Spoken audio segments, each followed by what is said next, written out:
ராஜேஷனே இந்த கேடிஎம்க்கு புல்லர் மட்டும் எடுத்துக்கிறேனே. டேய் நேத்து சைனுக்கு வாங்கிட்டு போன புள்ளறங்கடா.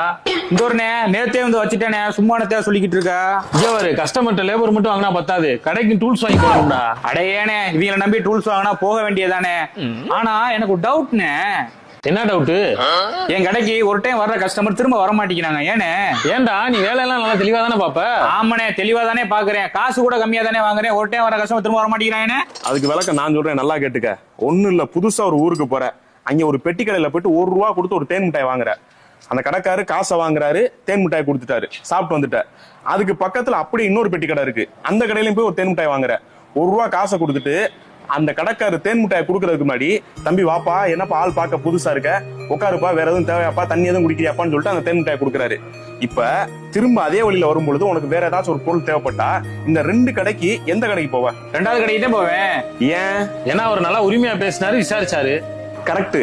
நம்மளோட தொழிலுக்கு ஸ்கில் எந்த அளவுக்கு முக்கியமோ அதே அளவுக்கு கம்யூனிகேஷன் முக்கியம்.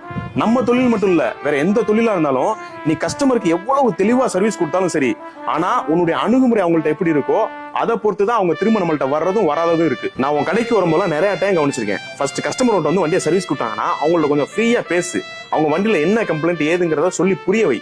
அதுக்கப்புறம் பாரு, கஸ்டமர் உன்னை விட்டு கண்டிப்பா எங்கேயுமே போக மாட்டாங்க. சின்னஞ்சிறு கூட்டுக்குள்ள சொர்க்கம் இருக்கு.